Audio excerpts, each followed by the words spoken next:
अस्सलाम वालेकुम और आज मैं आपको कॉल्सिफेरॉल इंजेक्शन जिसे हमें विटामिन D3 इंजेक्शन कहते हैं इस पर रिव्यू दूंगा। ये मार्केट में मुख्तलिफ ब्रांड नेमों से आती है, जैसे एंड्रॉप डी इंजेक्शन है, डी ट्रेस इंजेक्शन है। इसके अलावा और बहुत से ब्रांड हैं जैसा आप ग्रीन स्क्रीन पर देख सकते हैं। ये injection vitamin D3, calcium, phosphorus की कमी को जिस्म में पूरा कर देते हैं। जिस्म में विटामिन D3 की कमी होती है तो जिस्म में विटामिन, कैल्शियम और फास्फोरस की एब्जॉर्प्शन नहीं होती, जिसकी वजह से हड्डियों में कमज़ोरी आती है, पट्टों में दर्द होती है, जोड़ों में दर्द होती है। तो इन मसले को हल के लिए आप इसका इस्तेमाल कर सकते हैं।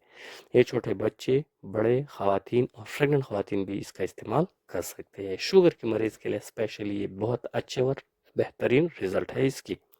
अगर इसकी यूज़ को देखा जाए तो ये विटामिन D3 की कमी को पूरा करने के लिए दिया जाता है, कैल्शियम की कमी को पूरा कर देती है। साथ ही जब हड्डियों में दर्द होती है, पट्टों में दर्द होती है, जोड़ों में दर्द होती है, मोहरों में दर्द होती है, तो इन मसाइल को दूर करने के लिए जब जिस्मानी थकावट होती है, कमज़ोरी होती है, सुस्ती होती है, काहली होती है, तो इसकी मसाला को दूर करने के लिए इसमें भी इसका इस्तेमाल है। इससे इंसान तंदुरुस्त हो जाती है, सेहतमंद हो जाती है और साथ ही फट्टों और जोड़ों में जो दर्द हो वो भी दूर हो जाती है। स्पेशली ये मेडिसन जब इंसान के जिस्म में दर्द होती है तो इन सारे मसाइल को दूर करने के लिए आप इसका इस्तेमाल कर सकते हैं।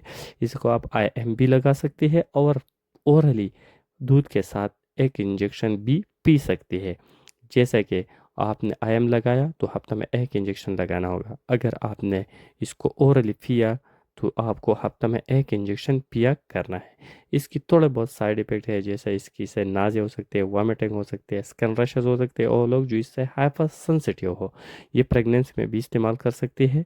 जो माँ बच्चों को दूध देती है वो भी इस्तेमाल कर सकते हैं और एडल्ट और छोटे बच्चे भी इस्तेमाल करते हैं। छोटे बच्चे जिसकी टांगों में दर्द होती है, पट्टों में दर्द होती है, तो इनको भी इसको दे सकते हैं। स्पेशली ओल्ड एज में वो बहुत अच्छा और बेहतरीन रिजल्ट है इसका।